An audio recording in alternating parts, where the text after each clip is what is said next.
Sir आपको लेकर एक थियरी है जो रेडिट फोरम्स पर डिस्कस होती है, and please correct if I am wrong, मैं आपके साइकोलॉजी को जानने की कोशिश कर रहा हूँ। जरूर। ओके, क्या अंदर ही अंदर आप अभी भी एक मिडिल क्लास के लड़के हो जो अभी भी यही सोच रहा है कि आपने कुछ अचीव नहीं किया डिस्पाइट बीइंग अक्षय कुमार? नहीं, बिल्कुल है। मतलब अंदर ही अंदर आप क्या हो? मैं देखो बता रहा था, आपने मुझे पॉडकास्ट से पहले पूछा था कि do you go to school, कभी मतलब कभी कभी जाता। मैं आपको बता रहा था कि हर महीने मेरा कोई काम नहीं है अपने स्कूल पे जाना या, लेकिन मैं हर महीने ना स्कूल पे जाता हूँ रात को। हाँ जी। मतलब रात को यानी कि मैं बोल रहा हूँ मतलब सुबह, एक्चुअली कि सुबह जब उठ गया 4 बजे तो कभी गाड़ी निकाली। हर महीने एक बार वो जगह पे जाता हूँ जहाँ मैं रहता था, कोलीवाड़ा। सायन कोलीवाड़ा में। फिर एक बैंड्रा ईस्ट में मेरा एक घर था। फिर स्कूल पे, और वहाँ चर्च है तो डॉन बॉस्को की चर्च पे वो कभी कभी जो वहाँ का जो वॉचमैन है वो अलाउ कर देता है, उसको पता है। एंड लेकिन ये फीलिंग कि यहाँ से मैं आया था और एक बॉन्डिंग उसके साथ मेरे लिए बहुत ज़रूरी है। और मेरे जितने भी दोस्त हैं वो सारे फिल्म इंडस्ट्री में मेरे कोई ख़ास दोस्त नहीं है। ये है और ये भी अभी इस साल मतलब पिछले साल से हमारी दोस्ती है, और वरना मेरे साथ ज़्यादा करके दोस्त मेरे स्कूल के ही हैं सारे। सो वो मेरे को रखते हैं बॉन्डेड, मेरे साथ ग्राउंडेड, और अपने आप को मैं बहुत उनके साथ ज़्यादा सिक्योर्ड महसूस करता हूँ। आप हम्बल हो जाते हो इसलिए जाते हो? मतलब ये मैं नहीं कह रहा हूँ कि आप घमंडी हो, मैं बस ये कह रहा हूँ कि is this a humbling mechanism? मुझे नहीं पता यार मैं कि इसमें क्या साइकोलॉजी है, लेकिन मुझे अच्छा लगता है वहाँ जाना। ओके। मुझे अच्छा लगता है अपने पुराने घर में जाना। लाइक अभी मेरी वो जो पुराना घर था हमारे रेंट पे था जी। हमने 500 रुपये रेंट देते थे। तो अभी सुना है वो बिल्डिंग टूट रही है। वो क्या बोलते हैं उसको, दे रीबिल्टेड, वो बिल्डिंग टूट रही है। तो मैंने उसको बोला हुआ है कि मेरे को तीसरा माला खरीदना है, क्योंकि तीसरे माले पे मैं रहता था। वाह। तो 2 बेडरूम का फ्लैट है, वो बन रहा है।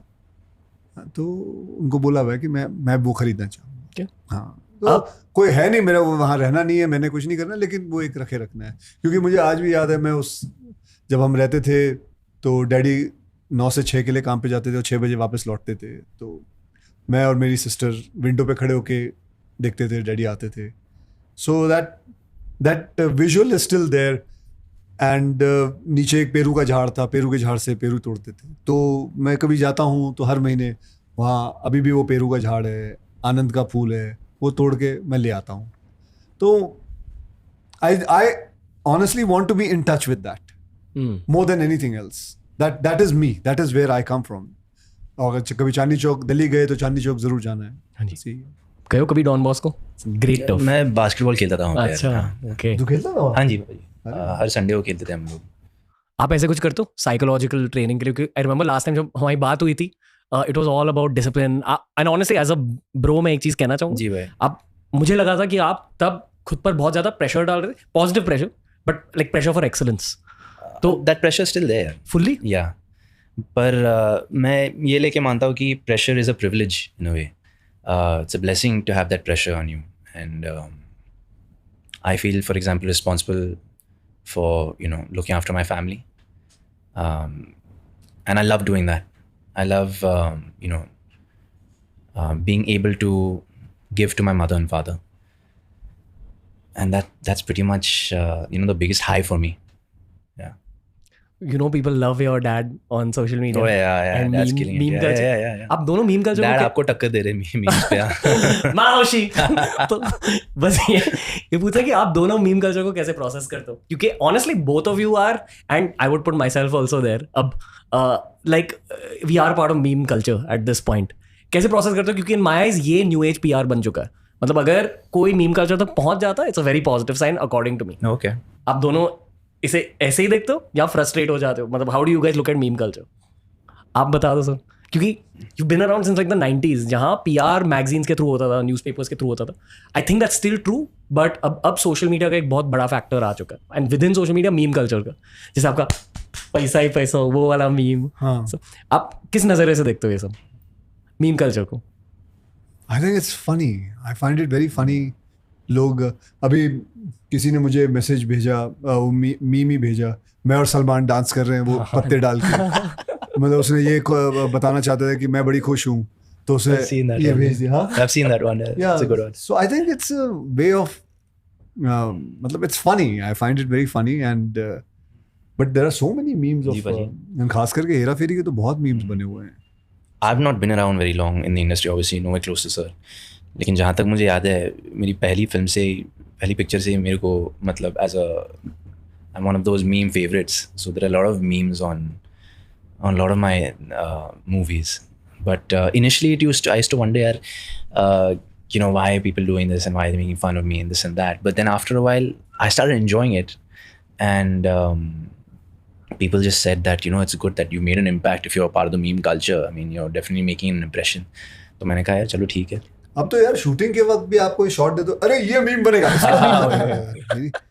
मतलब मैं अभी तक नहीं पकड़ पाया हूँ कि कैसे, मतलब मीम, ये मीम बनेगा ऐसे, इसका मतलब क्या होता है, कैसे मीम कैसे बनते, तेरे को पता है? हाँ, मैं सोशल मीडिया थियरी देता हूँ, ठीक है. कहते हैं कि क्योंकि लोग आजकल कॉमेडी इन जनरल की वजह से ऑफेंड हो जाते हैं, इसलिए कहते हैं कि कॉमेडी मूवीज कम बन रही है आजकल दुनिया भर. तो वो जो कॉमेडी की नीड होती है, तो लगता है एक तो ये भी बात करेंगे इसके बारे में कि कॉमेडी जो है ये कम क्यों होते जा रही है सर, क्योंकि इतना लोग वो कल्चर क्यों ले आए अपने अंदर? मेरे ख्याल से वो वोक कल्चर भी खत्म हो रहा है, अब खत्म होने को खत्म हो रहे आ रहे हैं. I feel so. और आई फील कि एक कॉमेडीज की रिटर्न होगी, पर इस पास्ट 10 years के फेज में जो हंसी की नीड होती थी वो मीम कल्चर से फुलफिल होती थी. मुझे लगता है अभी हो रही है, लेकिन अभी आ जाएगा, अभी ये साल, अगले साल तक काफी कॉमेडी फिल्म आएंगे. 2-3 तो मैं ही कर रहा हूँ. कौन सी कर रहा हूँ? मैं कर रहा हूँ वेलकम कर रहा हूँ, हाउसफुल कर रहा हूँ, फिर शायद हेरा फेरी भी करूँगा. ओके. सो मज़ा आता है यार कॉमेडी. मतलब बड़ा ही वो लगता है, अजीब सा लगता है जब लोग बड़े स्ट्रिक्ट हो जाते हैं और ये क्या है, उसका मजाक उड़ा रहे हो, इसका मजाक उड़ा रहे हो. अरे मजाक नहीं है, I am just doing a part, I am just playing a character. तो आई फाइंड इट वेरी. उल्टा यार मेरे को क्या लगता है कि at least an observation I have seen, sir के साथ मैं काफ़ी रील्स कर रहा हूँ, as you guys have been seeing on social media, I don't know, but sir has these brilliant ideas for these reels, और people are really enjoying the fact that we're just making fun of ourselves sometimes, and we're very cool and secure about the whole thing. You know the term going around कि reels निकल के आ रहे हैं and लोगों को अच्छा लग रहा है. Wait. कि it's very raw humor. Anyway. So that's what I'm trying to say. I think if you can take a laugh at yourself, I think why not? I think people are enjoying that as well. खासकर जितने भी sir के fans हैं, मेरे fans हैं, I think they really enjoy that banter, and they really enjoy the fact that we're making fun of each other, and so I think people, I don't think it's the end of comedy, or I think everybody needs a laugh, especially in this day and age. I think audiences are dying for a great comedy. I want to say one more thing about sir. At least एक पूरे generation के लिए ना sir, and don't mind the language, ठीक है, पर जब आप कॉमेडीज करते हो आपके अंदर से ना एक हरामी वाइब निकल के आती है. ये मैं बहुत रिस्पेक्ट के साथ कह रहा हूँ, पर लाइक बेसिकली आपके अंदर से एक हरामी वाइब निकल के आती है. दीवाने हुए पागल,